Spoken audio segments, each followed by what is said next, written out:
감사합니다. 우리 옆에 분들과 함께 진심을 담아서 한번 인사하겠습니다. 주님의 이름으로 사랑하고 축복합니다. 라고 한번 인사하시죠.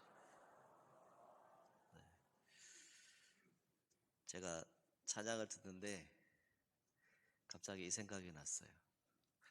제가 어릴 때 저희 집 가훈이 오직 예수였거든요. 여러분 옆에 분들하고 한 번 더 다시 인사할까요? 오직 예수로 삽시다. 한번 인사하시죠. 할렐루야.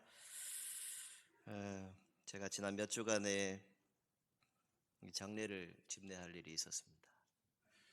그래서 평소에 아마 한 번 가볼까 말까 한 누리원을 거의 한 주에 한두 번씩 이렇게 지금 가고 있습니다. 누리원에 갈 때마다 제가 이런 생각을 합니다. 목사인 나는 어떤 모습으로 하나님 앞에 설까? 내 생명이 언제 하나님 부르실까? 하는 그런 생각을 해보았습니다. 그때 우리 권사님이나 집사님들께 이제 고인이 되시기 전에 몸의 상태가 어떻습니까? 또 좀 어떠십니까? 라고 이렇게 질문을 드리면 전화로 이렇게 말씀을 하세요. 오늘 내일 합니다. 그러세요. 오늘 내일은 잘 모른다는 거죠. 왜입니까? 우리의 생명이 우리가 딱 정해놓고 할 수 있으면 얼마나 좋겠습니까? 알지 못합니다. 언제 하나님이 우리를 부르실지 알지 못하는 인생을 살아갑니다. 이 인생을 살아갈 때 장례를 집례하면서 목회자인 제 자신을 한번 들여다보고 생각해 보았습니다. 내가 하나님 앞에 갈 때 모습은 어떤 모습이어야 할까? 첫 번째, 강단에서 말씀 전하다가 하나님 나라 갈까? 두 번째, 성전에서 기도하다가 하나님 나라 갈까? 세 번째, 편안히 잠자다가 하나님 나라 갈까? 여러분, 그냥 제 생각이지만 어떻게 하나님 부르실지는 모르겠지요. 그런데 아마 여러분들이 신앙생활을 하고 있다면 아마 주무시다가 하나님 나라 가고 싶다라고 하는 그런 기도의 제목을 가진 분들이 계실 겁니다. 결국 오늘 성경은 우리에게 이렇게 말씀합니다. 너희 생명이 무엇이냐라고 질문하죠. 이 생명이라고 하는 것은 육체를 덧입고 있는 우리가 가지고 있는 호흡의 모습을 이야기합니다. 저와 여러분들이 숨을 쉬지 않으면 죽습니다. 이 호흡을 해야만, 숨을 쉬어야만 살아갈 수 있는 것이지요. 그런데 이 호흡이 언제 끝날지, 언제 어떻게 될지 모르는 상황을 우리는 살아가고 있습니다. 언제 어떤 일들이 여러분들에게 닥칠지 모르는 것이지요. 한 기사의 제목 가운데 이런 기사가 실려져 있습니다. 내일의 날씨는 말씀드리기 두렵습니다. 이렇게 제목이 쓰여 있었어요. 그리고 그 내용 가운데 작년 한 해 일어났던 기상의 이변들을 이렇게 다루고 있었는데, 첫 번째는 지난 7월 9일 미국 캘리포니아의 한 지역에 측정된 기온이 54.4도였다고 합니다. 그럼 별로 안 놀라시죠?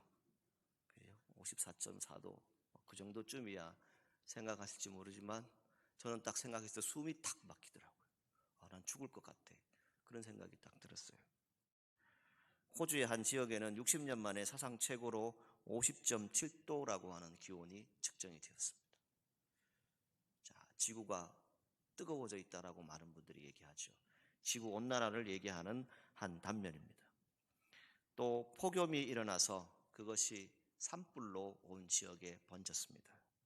우리가 알고 있는 것처럼 지중해 연안, 또 북아프리카, 그리스, 알제리, 티니지 이러한 등의 대형 산불이 발생을 했는데 그것이 바로 이 기후의 변화를 통해서 뜨거워진 지구의 열에 의해서 불이 났다는 거죠. 누군가가 잘못해서 실화로 일어난 것이 아니라 자연 현상에 의해서 불이 났다는 것입니다.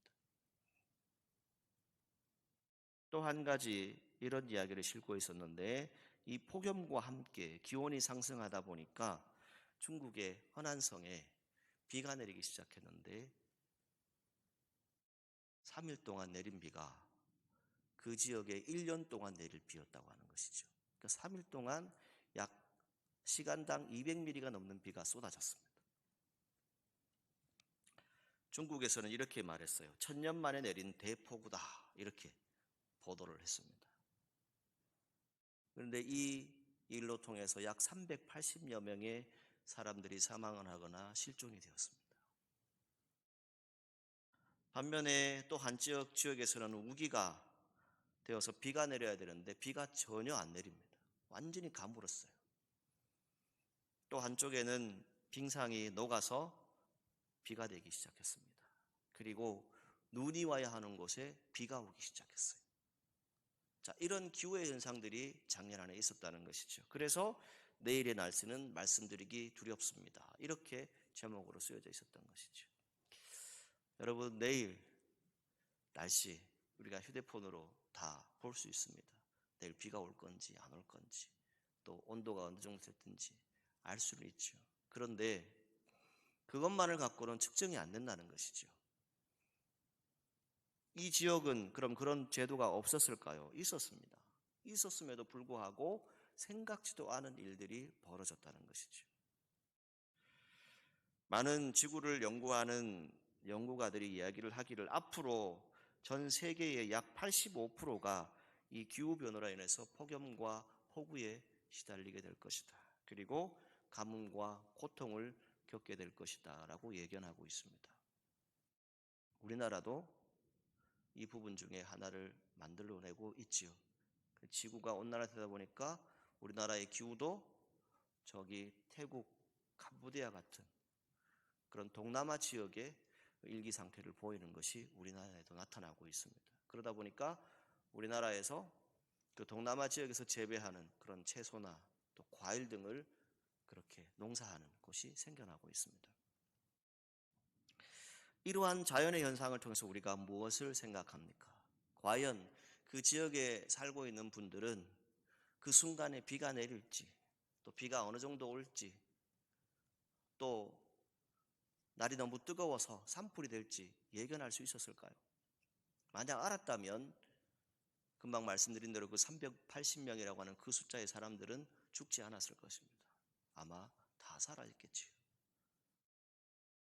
자연의 현상도 예측할 수 없는 시대에 우리가 살아가고 있습니다. 또 한 가지 기사는 이런 내용이었습니다. 한 교회가 미래정책연구위원회라고 하는 것을 만들었어요. 그래서 이 교회가 다음 세대를 위한, 우리의 자녀 세대를 위해서 우리가 무엇을 할 것인가 하는 고민 중에 다음 세대 사역자들을 위한 그러한 세미나라고 그럴까요? 이 아카데미를 준비를 해서 열겠다고 하고 거기에 이제 개요를 써놓았어요. 왜 일을 하게 되었는지. 근데 그 내용에 이런 내용이 있었습니다. 한국 교회는 지금 코로나로 인해서 또 인구 절벽이라는 그러한 시대적인 분위기 속에서 커다란 위기를 마주하고 있다. 이렇게 써놓았어요. 그러면서 뭘 얘기했냐면 현재의 추세가 될 경우에 2030년에는 지금 현재의 미성년자에서 약 71.1%가 감소하게 된다라고 하는 통계를 써놓았어요. 그리고 2035년에는 미성년 교회 출석 수가 통계적으로 제로가 된다고 합니다. 빵. 그러니까 태어나지 않는다는 것이죠. 자녀들이 없어진다는 겁니다. 이게 통계적으로 나온 거예요. 그런데 여기 한 가지 더 엄청난 사실을 실어놓고 있었는데 2022년도 지금 이제 입시철이잖아요. 대학생들 수시, 정시 이제 결과 발표가 많이 나고 있는데 한 학교가 신학과 저처럼 이제 목사가 되기 위해서 공부를 하는 그런 과정 학부생들을 모집을 했는데 27명이 모집 정원인데 5명이 지원을 했대요. 모자라지요. 추가 모집을 해야 되는 형편입니다. 그리고 각 교단의 신학교마다 신학대학, 신대원생들이 모자랍니다. 추가 모집을 합니다. 추가 모집을 하는 이유는 무엇일까요? 인원을 충당해야 되니까. 학교의 입장에서는 그 부분들을 해야 되니까. 그런데 이런 일들이 있는데 오늘 이 시대를 바라보면 어떻습니까? 다음 세대가 어떠한가? 또 우리 교회가 어떠한가? 이런 얘기들을 많이 합니다. 문제는 무엇일까요? 저는 개인적으로 이런 생각을 해보았습니다. 요즘 이 교육 전도사님, 교육 목사님을 청빙하기가 상당히 어렵습니다. 저희 때는 이 교육 전사님들이 상당히 많았거든요. 그리고 어디든지 써주면 주님의 뜻대로 일하겠습니다 하고 했는데 지금은 찾을 수가 없어요. 있다 해도 정말 믿을 수 있을까 하는 그런 정도로 심각한 상황에 와 있습니다. 왜 이런 일들이 일어나고 있을까? 제가 이런 표현을 해도 용서해 주시고 들으십시오. 먹고 살기 편해졌어요. 그거 안 해도 주의 일을 할 수 있다는 거예요. 그거 안 해도 헌신할 수 있다는 거예요. 그냥 좀 편안하게, 좀 안일하게 주의 일을 하고 싶다 이렇게 얘기해요. 제가 일전에 교회에 있을 때 교육 전도사님들을 7분을 모시고 교육위원회를 같이 했었어요. 근데 그분들이 하는 얘기가 다 그래요. 이제 저하고 연배가 비슷했거든요. 하는 얘기가 목사님, 우리가 교육전사 시절에는 정말 열심을 가지고 일했는데 근데 본인도 사실은 그 열정이 자꾸 식어진대. 그러면서 하신 얘기가 이런 것이었어요. 과연 우리가 무엇을 해야 될까? 어떤 일에 있어야 될까? 하는 것을 함께 고민했던 그런 시간들이 있습니다. 여러분, 사역자도 이러하지만 오늘날 우리 교회의 모습을 보게 되면 어떻습니까? 오늘이나 내일이나 저와 여러분들이 서 있는 이 모습 가운데 가장 귀중한 것이 무엇일까요? 이런 생각을 해보았습니다. 저도 여러분도 계획을 다 세웁니다. 어떤 목적을 두고 일하려고 하지요. 그리고 그 계획에 따라서 수혜를 시작하고 벌써 4번째 주일이 되었습니다. 자, 이 4번째 주일을 지나면서 우리가 2주간에 해야 할 일, 또 이달에 할 일, 또 1년 동안 내가 목표를 두고 해야 될 일들, 그런 것이 무엇인가 혹시 한 번이라도 생각하시고 여러분 기도해 보신 적 있으십니까? 기도하셨다면 다행인데 그냥 바쁘게 살았습니다. 그냥 살다 보니 한 주간이 지났고 오늘 예배의 자리에 왔습니다. 혹시 그렇지 않습니까? 오늘 읽은 이 본문의 내용은 무엇을 얘기합니까? 사람이 인생을 살아가다가 그 인생의 여러 가지 일들을 만나게 되는데 설계라고 하는 것을 하게 되죠. 근데 2가지 인생이 나타난다는 것입니다. 하나는 내 인생은 나에게 주어진 것이니까 내 마음대로 살고 싶다. 요즘 이 MZ세대, 이 30대의 젊은 청년들이 가지고 있는 생각 중에 하나가 무엇입니까? 열심히 아주 짧고 굵게 돈을 모아서 어떻게 하고요? 그냥 한 번에 다 써버리자. 이게 소위 말하는 파이어족이라고 얘기해요. 요즘에 여러분들이 함께하는 여러분들 자녀들이, 우리 청년들이 그런 생각을 갖고 있어요. 여러분들의 모습은 어땠습니까? 열심히 살아서 노후에 내가 어떤 일들을 해야 될지, 어떻게 살아야 될지 그것을 꿈꾸면서 여러분들은 사셨죠. 그런데 오늘 우리 시대의 모습은 어떠합니까? 이 아이들은 그냥 한번 짧고 굵게 한 번 사는 인생인데 그냥 그렇게 살자 이렇게 생각하는 청년들도 있다는 거예요. 다 그런 건 아닙니다만 왜 이런 일들이 벌어질까요? 인생을 설계하고 뭔가를 하는 일이 다 자기 스스로 할 수 있다라고 생각하는 것이죠. 그 청년들의 모습은 다 어떻습니까? 상당히 똑똑합니다. 지식층입니다. 그리고 상당히 많은 임금, 월급을 받는 청년들입니다. 너무 똑똑해요. 지식이 많아요. 그래서 사회적으로는 소위 우리가 말하는 엘리트 그룹입니다. 근데 그 청년들이 왜 그런 생각들을 가지게 되었을까요? 자기 스스로가 가지고 있는, 과신할 수 있는 그런 능력이 있습니다. 자신만만하게 자기 중심으로 말할 수 있는 그런 것들이 있어요. 아마 혹 여기에 여러분들이 기업을 하시는 분들이 있다면 이 부분 분명히 공감이 가실 겁니다. 함께하는 지금의 다음 세대들을 보면, 청년들을 보면 그러한 부분들이 나타납니다. 신앙생활을 하는 다음 세대 청년들도 보게 되면 어떠합니까? 우리가 신앙생활을 조금 하셨다면 그때의 모습은 어땠습니까? 주일이 되면 책 보는 거, 공부하는 거 부모님이 하게 했습니까? 하라고 하셨습니까? 대답을 한번 해보십시오. 부모님이 공부하라고 하셨어요? 아니면 교회 가라고 하셨어요?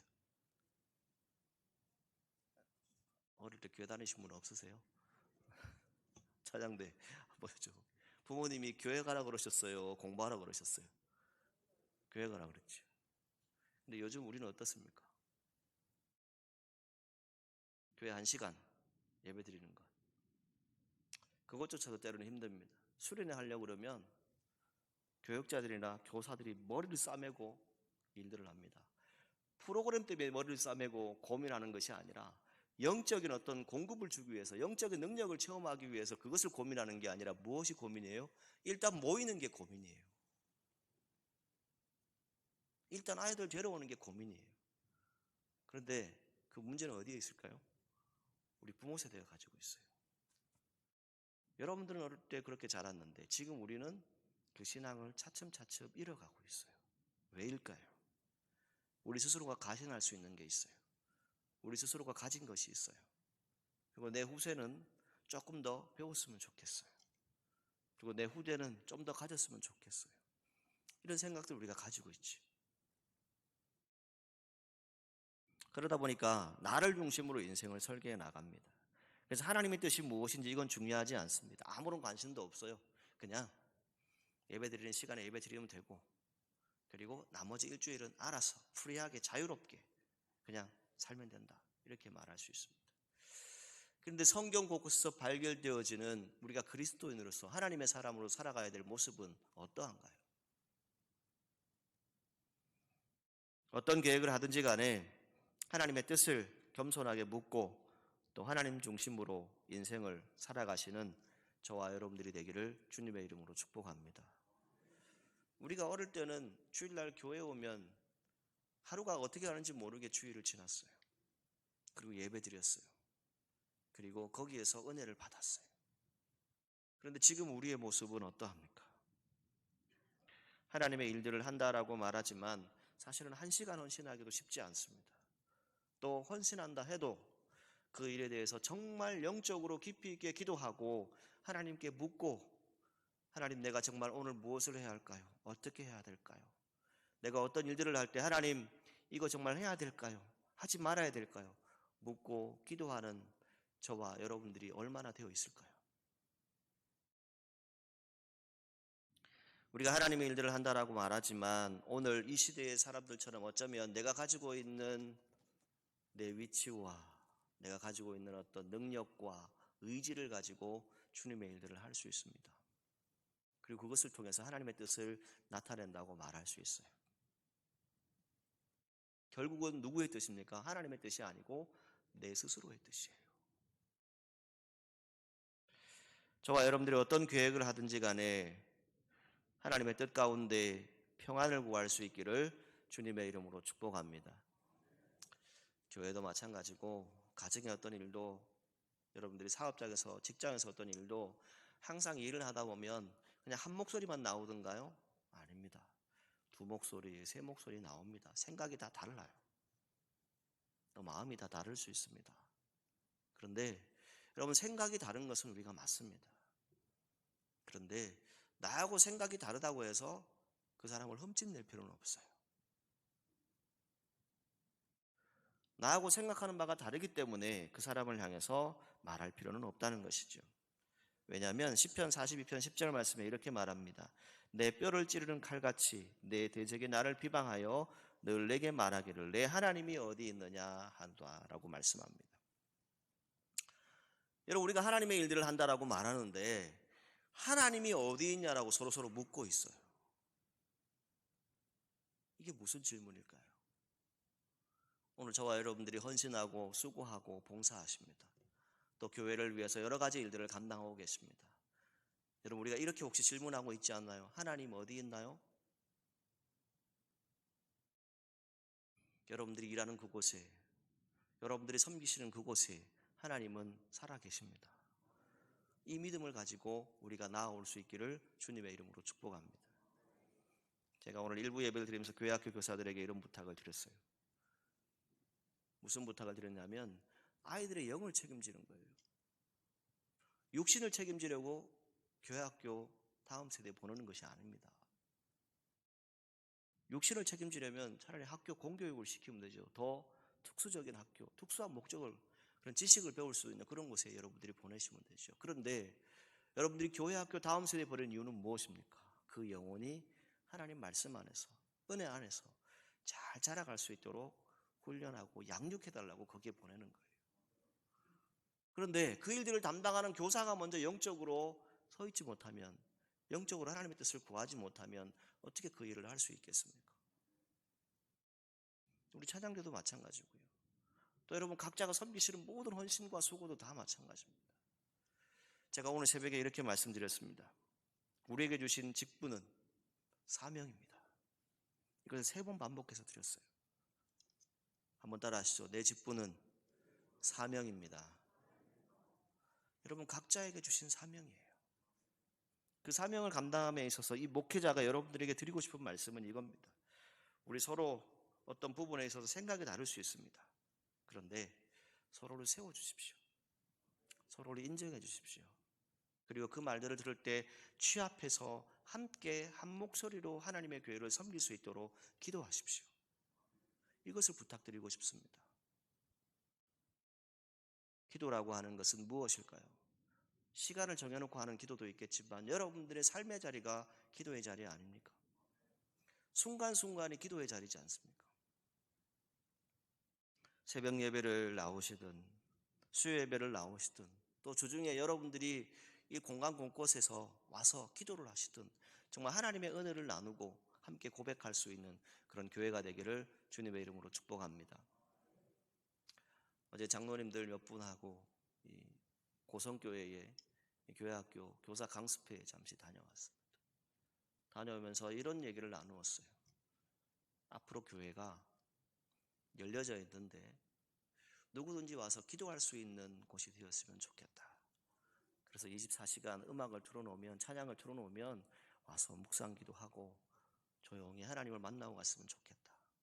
그리고 또 통성으로 기도하실 분들은 우리는 각 방이 있으니까 각 방에 가서 통성으로 좀 기도했으면 좋겠다. 이런 얘기들을 나누었습니다.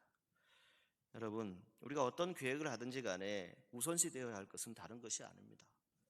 우리는 하나님의 뜻을 묻는 사람들이에요. 하나님 앞에 나아가야 합니다. 그리고 하나님께 기도해야 합니다. 이 기도가 끊어지면 우리의 계획이 되고 맙니다. 우리의 생각이 되고 말아요. 오늘 우리가 하나님의 일들을 한다라고 말하면서 스스로를 돌아보아야 할 것입니다. 내 스스로가 정말 하나님 앞에서 얼마나 하나님을 만나고 있는지. 우리가 믿음의 자리에 있다라고 하는 것은 나를 죽이고 나는 없고 오직 하나님의 영광만, 예수님의 이름만 드러나는 것이 되어야 할 것입니다. 이것이 교회가 되어야 하고 오늘 저와 여러분들의 신앙의 모습이 되어야 하는 것이죠.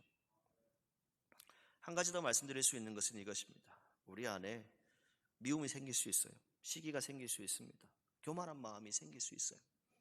그런데 이 모든 마음을 다 모아서 하나님이 여기에 계시다면 어떻게 하실까 한번 물어보십시오.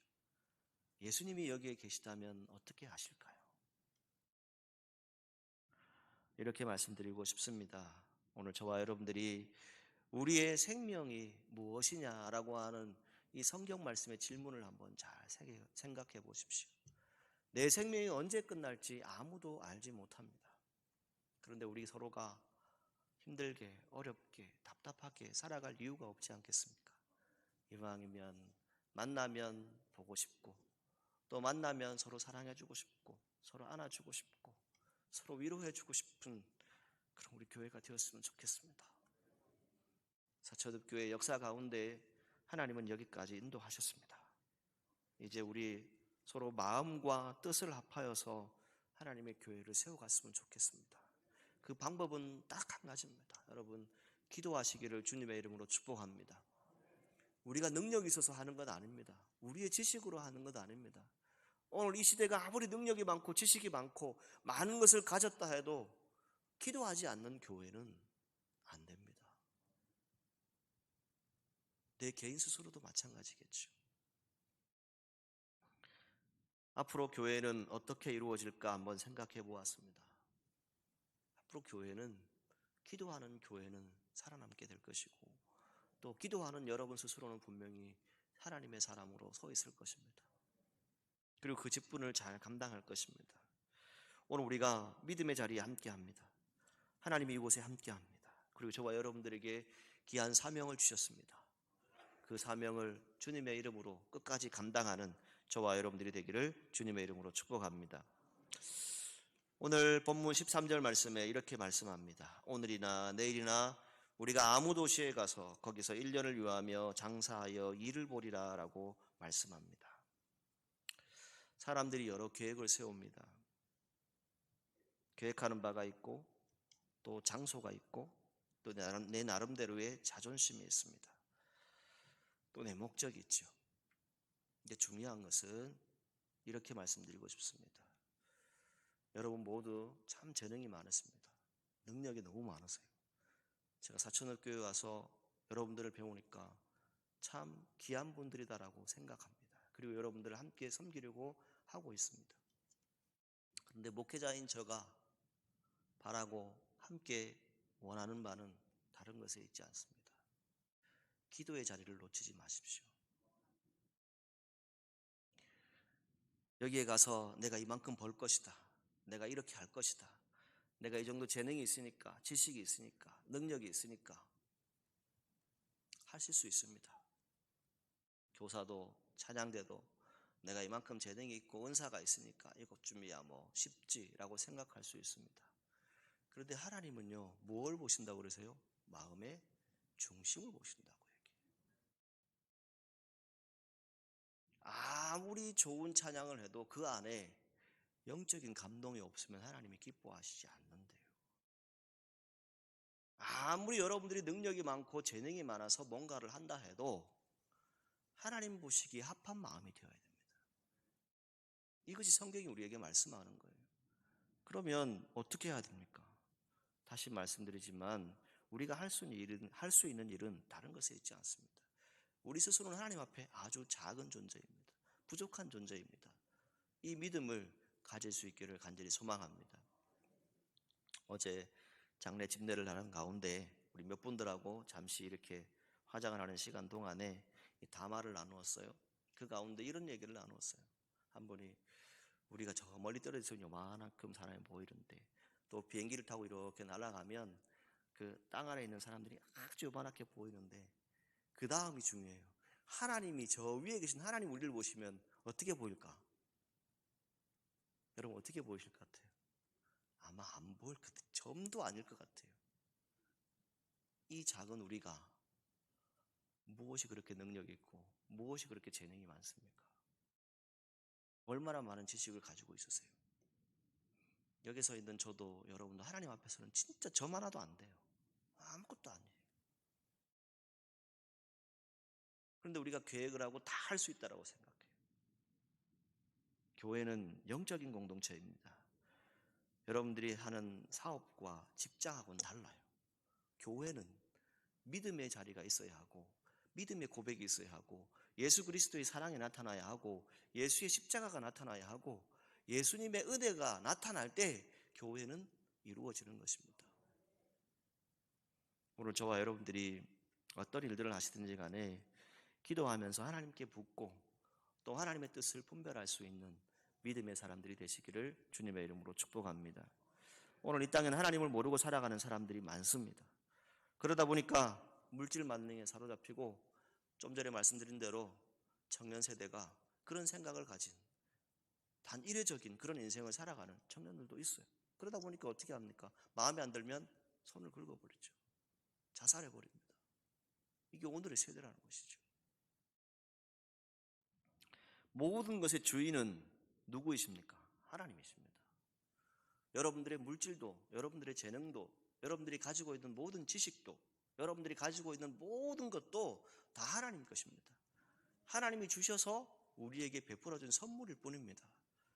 이 선물을 잘 관리할 수 있는 방법은 다른 것에 있지 않습니다. 우리 스스로가 영적으로 분별할 수 있어야 됩니다. 영적인 사람이 되어야 하는 것이죠. 성경을 읽다가 요즘 제가 우리 교육자들, 직원들 아침에 이제 직원회의를 하면 이런 본문을 자주 읽었어요. 누가복음 16장 10절에 이렇게 말씀합니다. 지극히 작은 것에 충성된 자가 큰 것에도 충성되다. 시편 119편 30절에 내가 성실한 길을 택하였다. 주님, 주의 규례들을 내 앞에 있나이다. 이 말씀을 몇 번 읽었어요. 이것이 저의 고백이 되고 여러분들의 고백이 되기를 주님의 이름으로 축복합니다. 작은 것 충성하면 하나님이 큰 일을 주세요. 그런데 그 작은 것을 충성하는 게 뭘까요? 기도하는 거예요. 하나님의 뜻을 구하는 거예요. 야고보가 왜 내일 일을 알지 못하는도다라고 얘기했을까요? 너희의 생명이 무엇이냐라고 얘기했을까요? 잠시 보이다가 사라지는 안개와 같다라고 말하고 있을까요? 여러분 이런 말 자주 들으셨죠? 하나님이 한번 훅 불어버리면 끝나는 거예요. 아무리 우리가 능력 있고 재능 있고 재물이 많다 할지라도 하나님이 한번 훅 불어버리면 끝나는 거예요. 제 주변에 그런 분들이 있어요. 끝까지 하나님의 뜻을 거역하다가 결국 하나님이 한번 싹 걷어가시는 분들을 봤어요. 여러분 우리 자신의 미래 내 것이라고 생각합니다. 확실하게 보장된 것이라고 생각할 수 있어요. 내일 일 그런데 알지 못합니다. 모릅니다. 우리가 가고픈데 가서 다 할 수 있어요. 뭐 1년쯤 장사해서 이익을 남기겠다. 또 내가 이렇게 헌신하면 이렇게 수고하면 하나님이 또 성도들이 날 이쁘게 봐주겠지. 그리고 또 필요한 곳에 세우겠지.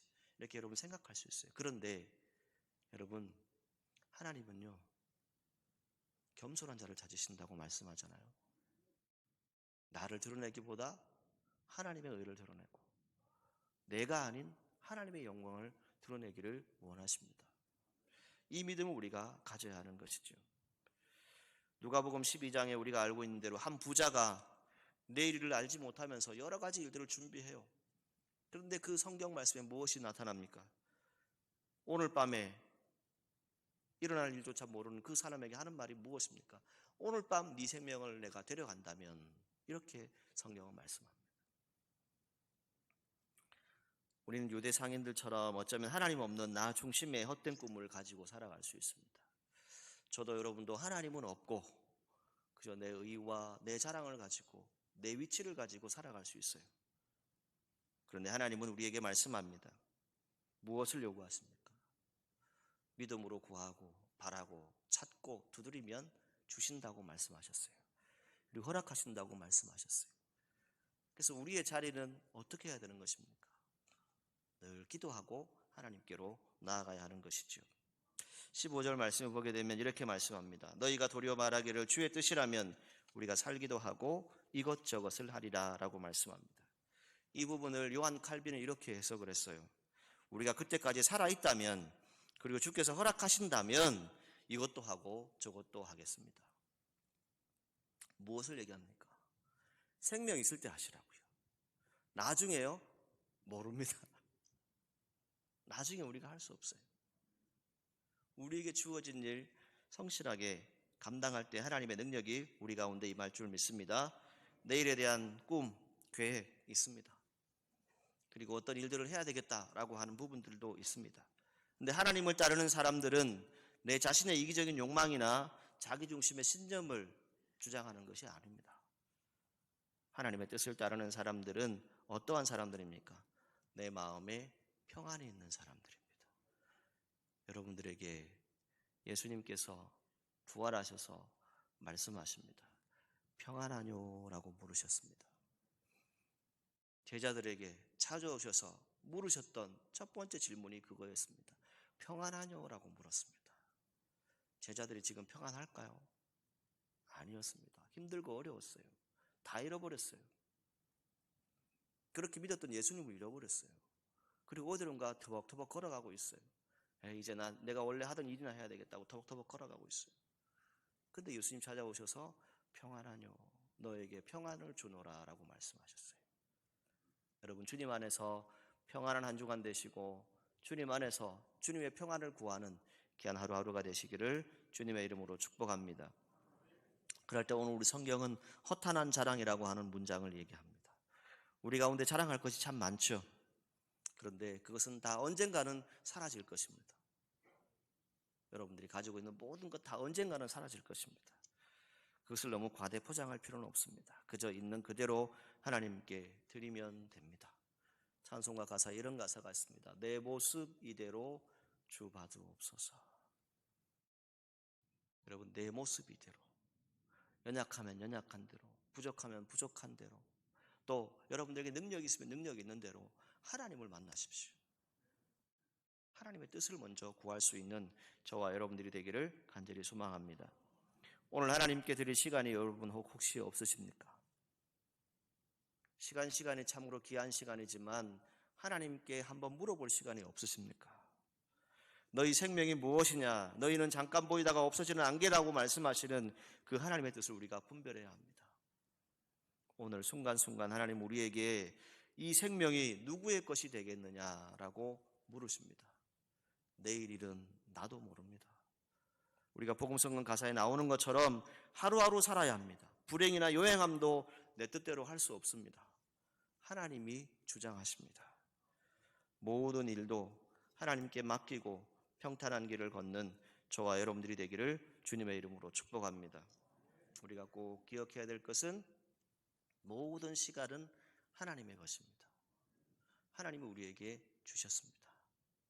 이 믿음을 가지고 늘 승리하시기를 주님의 이름으로 축복합니다.